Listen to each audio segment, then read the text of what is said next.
le gîte du bûcheron. C'est le soir. Posant pour l'instant sa cognée, le noble bûcheron, au seuil de sa maison, regarde la brunante assombrir l'horizon et faire en la forêt une sombre trouée. De nocturnes frissons passent sur les feuillets. Chênes, cèdres, sapins à l'épaisse toison reposent. On croirait dans cet antre sans fond entendre pousser l'herbe et marcher l'araignée. Du sein des profondeurs la voix des fraîches eaux monte avec le dernier ramage des oiseaux. Un silence infini s'étend au fond des brousses. Les bois semblent rêver. L'herbe ne bouge pas, et sous la feuille on croit reconnaître les pas de la divine nuit qui marche sur les mousses.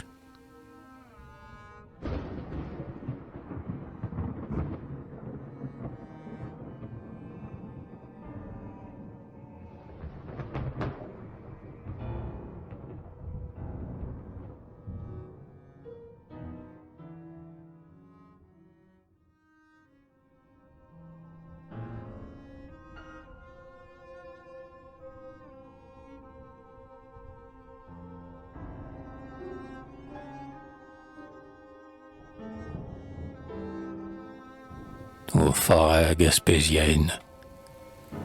Cependant que la lune argente les rivages, et que la grève appelle à ses pieds les flots bleus, cependant que la nuit brunit les pâturages, et que les monts secouent dans le vent leurs cheveux, ô forêts qui chantiez au jour de ma jeunesse, dont la voix enchanta mon radieux printemps, forêt qui dominait comme une forteresse.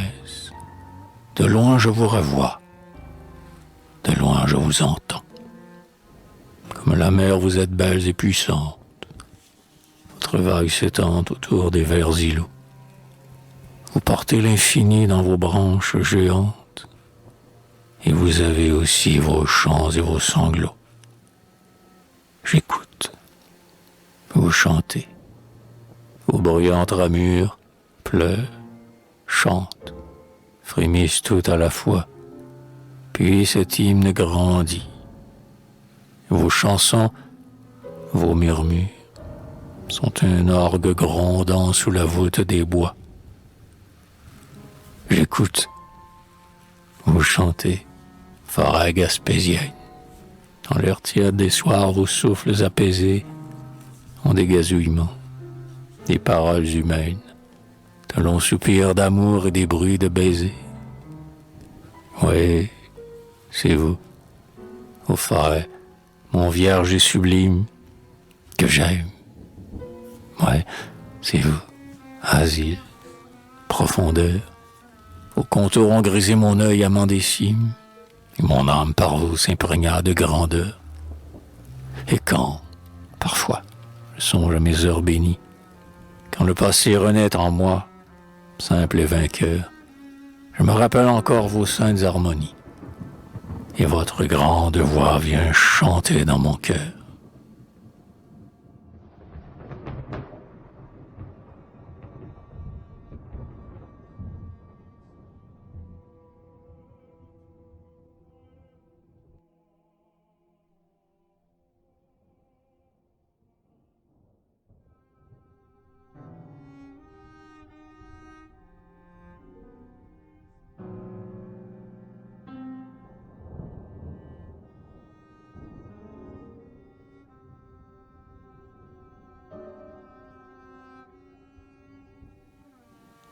Retour des bois.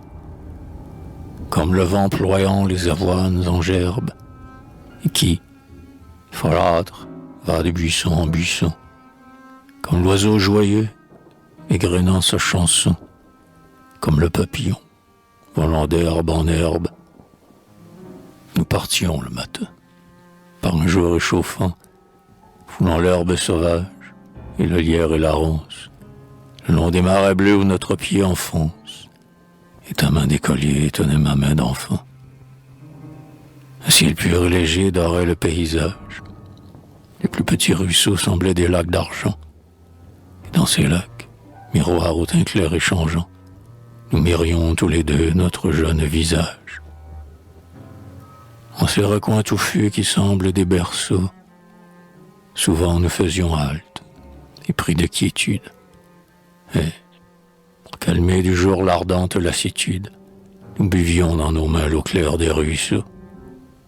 Bouleaux teints de nacre, or moutons de marbre, bois féconds et cachés, tout nous était connu.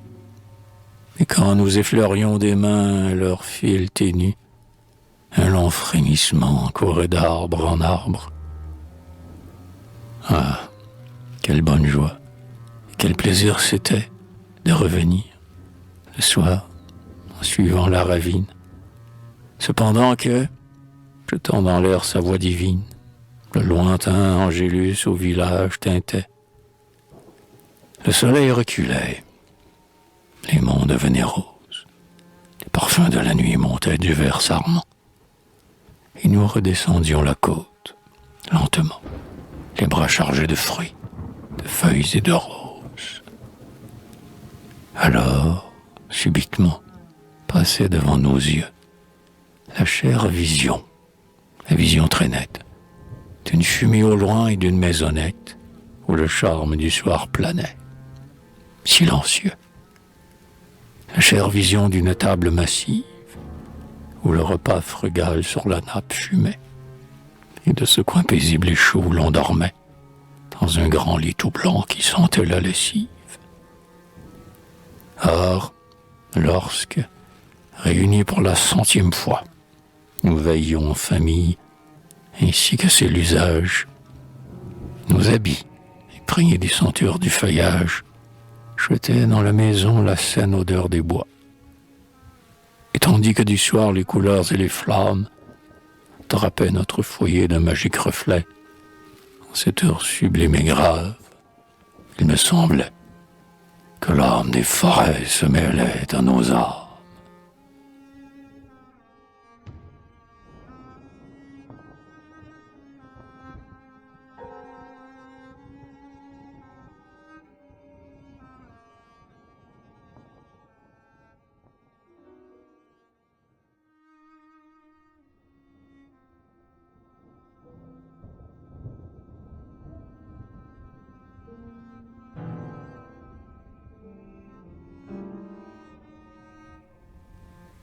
Le vieux pin, il n'est plus qu'un fantôme au milieu des sillons, et ses feuilles sur lui sont comme des haillons. Mais il fut grand et beau, jadis, dans sa jeunesse.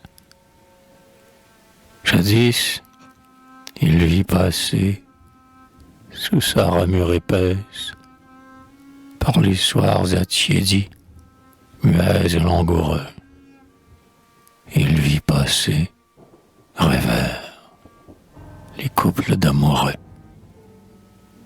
Il a vu revenir du champ, entre les saules, le moissonneur portant sa faux sur ses épaules, et ses fils, ruisselant de sueur, harassés, boire au creux de leurs mains l'eau pure des fossés. De même, du côté des flots, il a vu poindre la barque que d'heure claire le soleil semble teindre. Du large, il entendit les vibrantes chansons des pêcheurs apportant leur charge de poissons. Il a vu des enfants, des filles et des femmes, au front pur, aux pieds nus, à l'œil brûlant de flammes, passer. Et maintenant, ils sont devenus vieux. Sur eux tous a soufflé la brise des adieux. Le pain abandonné frissonne dans l'espace, et dans son deuil il nous rappelle que tout passe, que tout décroît, que tout s'en va, que tout s'éteint, que bien vite le soir remplace le matin, que le plus beau jardin devient une hécatombe, que bientôt le berceau se change en une tombe. Et, sous la mousse grise dont il est vêtu, il nous redit: te souviens-tu? Te souviens-tu?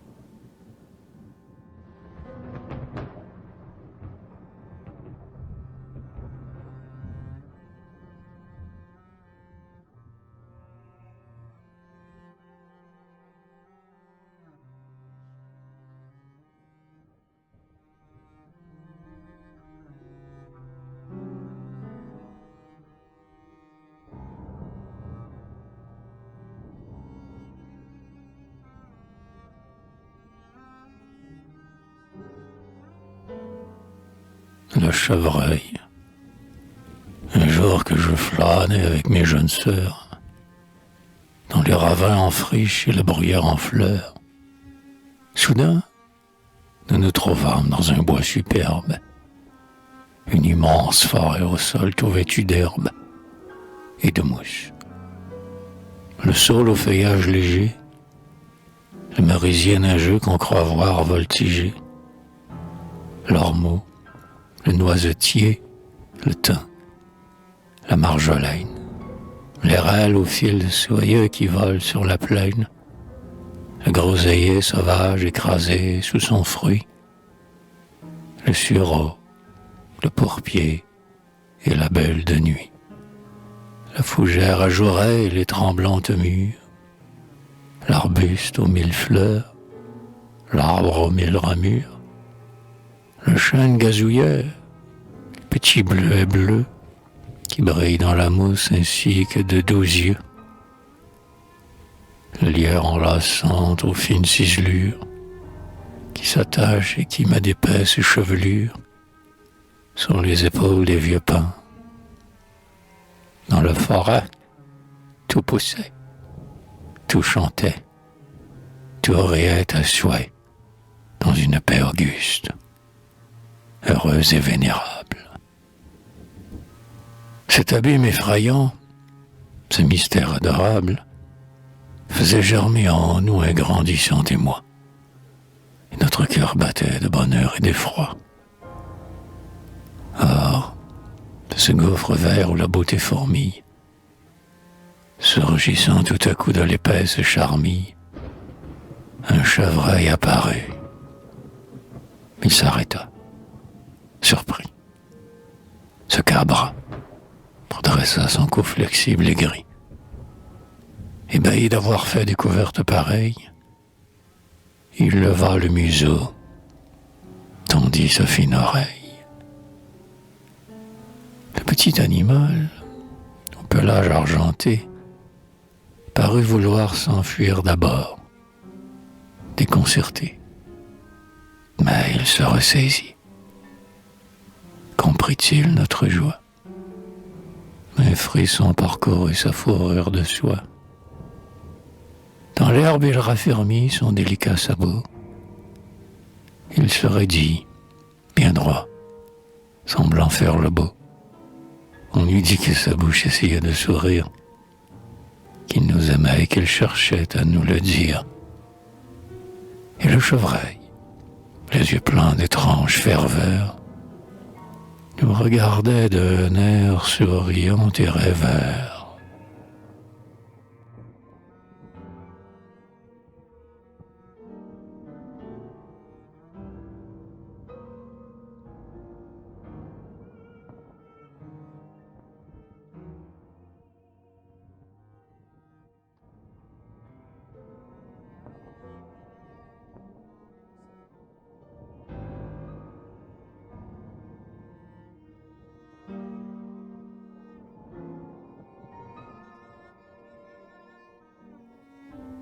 Mais il ne devait pas nous regarder longtemps.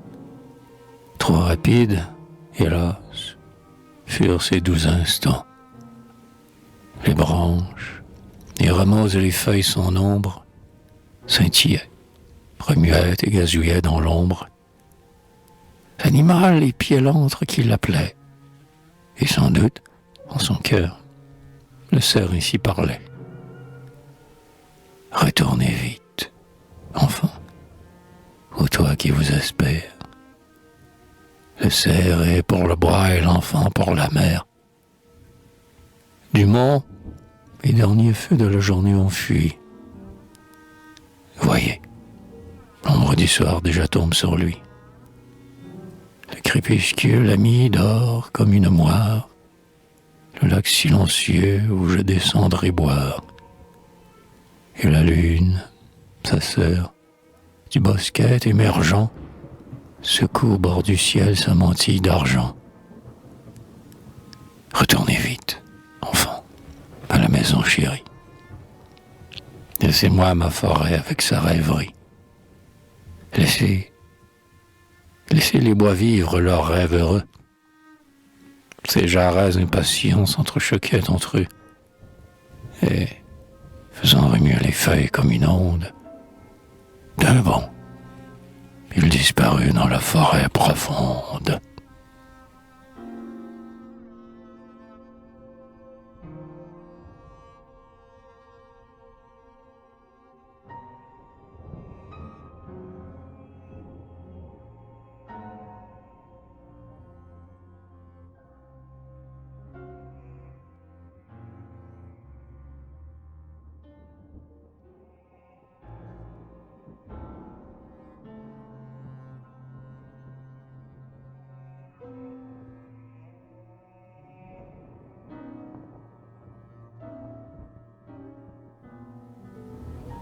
Au seuil de la forêt, au seuil de la forêt ainsi qu'au seuil d'un temple, j'écoute, recueilli, ému, et je contemple ces colonnes, ces arcs, ces fresques, ces donjons, ces cierges qui, soudain, s'allument dans les joncs, ces vieux chênes aux dos tout couverts de lierre, qui méditent, qui sont courbés, comme en prière, et ces jeunes bosquets, frêles adolescents, qui vers Dieu font monter leurs rustiques encens.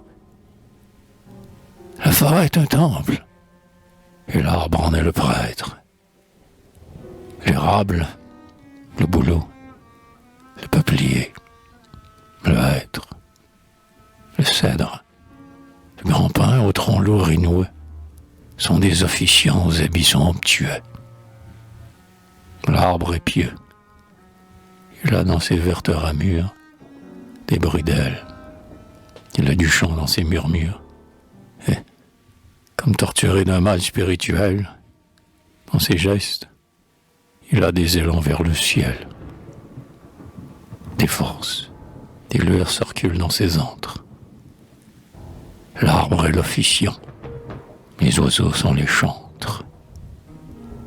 Ramiers, moineaux, pivets, alouettes, pinsons, ceux des sombres ravins comme ceux des buissons, fauvettes, rossignols, alouettes, mésanges, chantent en imitant le cœur lointain des anges.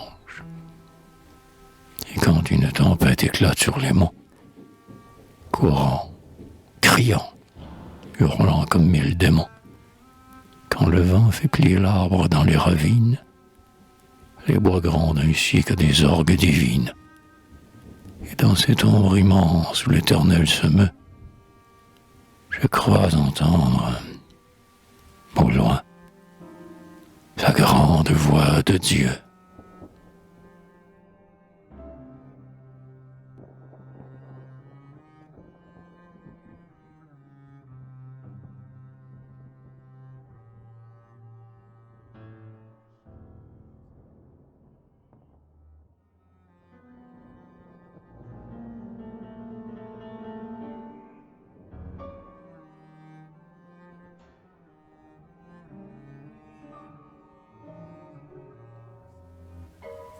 L'avenir. Un jour, chère forêt, tel est votre avenir. Vous verrez arriver chez vous les émissaires des profanations que l'on dit nécessaires. Hélas, et ce sera votre heure de mourir. L'argent, le capital qu'il faut faire fleurir, voilà notre œuvre. Adieu les antres, les clairières. Adieu l'arbre pensif. Adieu forêt, bruyère, où l'aigle aime voler et le cerf courir. Pour que l'on vive, il faut que la montagne meure, que rien de primitif ici-bas ne demeure. Ces hommes, aux forêts, voilà ce qu'ils diront. Puis, alors, sans pitié, sur votre prière, ils jetteront sur vous leurs haches meurtrières. Et je souffre déjà du mal qu'ils vous feront.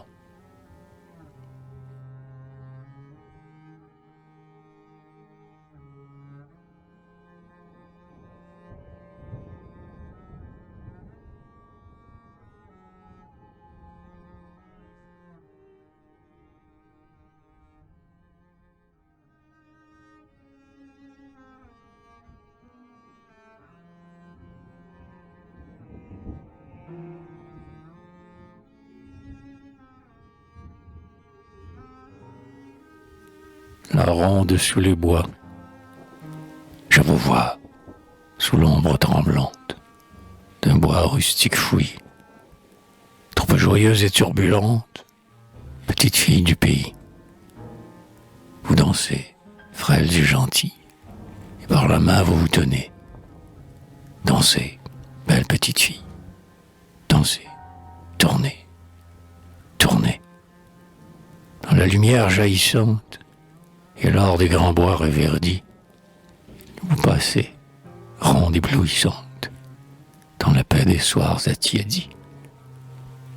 Oh, front baigné de clair de lune et de feuillages couronnés, dansez, belle petite brune, dansez, tournez, tournez. Comme vous, j'eus dans ma jeunesse des rondes autour des buissons, des danses parmi l'herbe épaisse, et des babilles et des chansons. Comme vous, troupe vagabonde, je connus ces jours fortunés. Dansez, belle petite blonde, dansez, tournez, tournez. Allez, oui, dansez à la ronde, petite fille aux 12 yeux. Car hélas, trop tôt en ce monde, s'envolent les instants joyeux. L'été mourra dans les charmilles, et la rose à vos fronts fanés. Dansez, belle petite fille, dansez, tournez, tournez.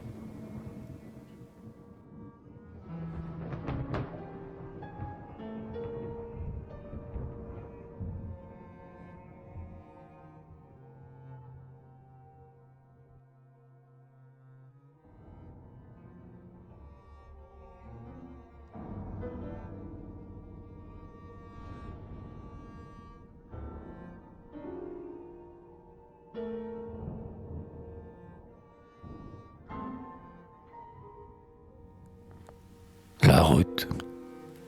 Voilà donc vaincu.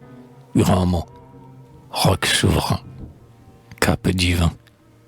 Vous rêviez, tel des géants antiques, près des flots, en brisant vos rêves poétiques. Le progrès a rompu vos épaules d'air. De partout, pour jouir de ton charme marin, où mon pays, viendront les passants exotiques, et sur la pensée d'Igo romantique, s'extasieront devant ton horizon serein. Les autos passeront avec exactitude sur le fait des caps aux villes solitudes, et le regard artiste aura beau s'exalter.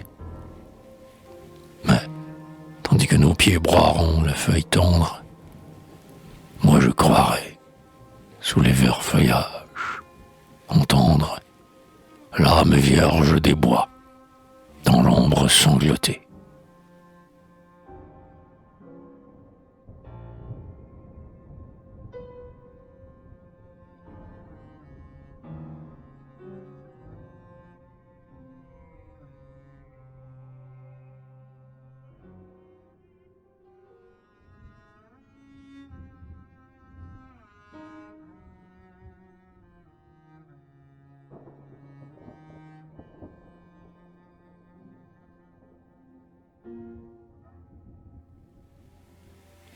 l'oiseau des bois.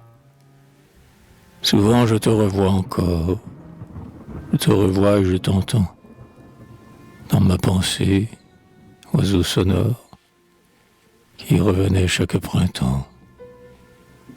Ballon chanteur de ma jeunesse, comment pouvais-je t'oublier? Toi qui mettais mon cœur en liesse, toi qui chantais dans le hallier. Penché au bord de ma fenêtre, où l'œil plongeait dans le lointain. Ah, je savais te reconnaître, et te saluais de la main. D'où venais-tu? De quelle sorte étais-tu donc? Grive ou pinson? Étais-tu jeune ou vieux? Qu'importe, car je t'aimais pour ta chanson.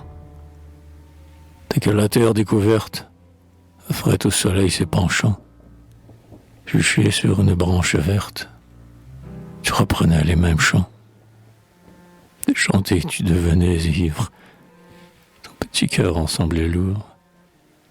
Ivresse, extase de vivre, gonflait ta gorge de velours. Tu chantais, un rêve sublime, mettait le feu dans ton gosier, tandis qu'à la mer, vaste abîme, voguait le bateau printanier. Tes papillons multicolores fuyaient le coteau embruni. Tu chantais encore. Ton chant montait vers l'infini. Mais hélas, ta chanson jolie, cri du cœur, suprême tourment, s'imprégnant de mélancolie, devenait triste, infiniment. Hélas, tu ne pouvais décrire ton rêve si vibrant, si haut. Et ta chanson, joyeux délire, agonisait dans un sanglot.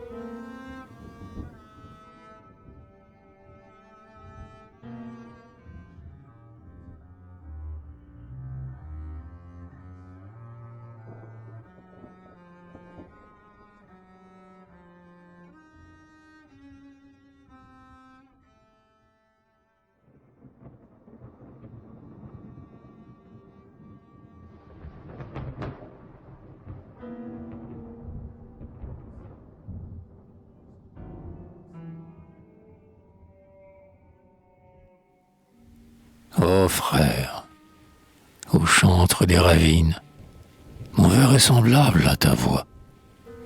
Les rimes, les chansons divines viennent expirer à mes doigts.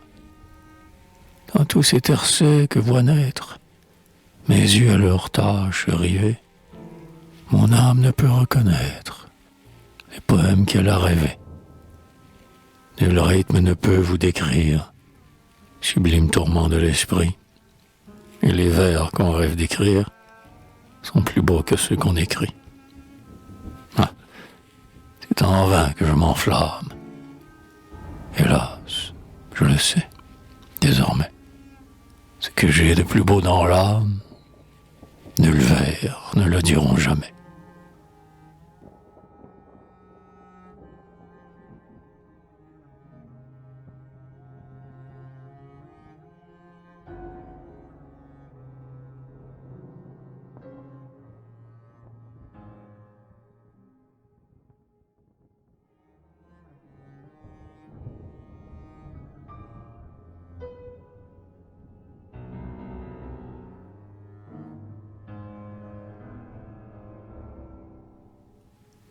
Chantons quand même, oiseau, mon frère.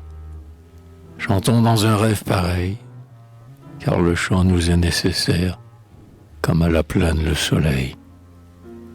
Chantons tandis qu'avril étale ses bourgeons, ses parfums troublants. Notre beau rêve s'exhale dans la tristesse de nos chants. Chantons, que notre voix s'élève vers le firmament, comme un flot, puisque toute jeunesse est brève, puisque tout chant n'est qu'un sanglot.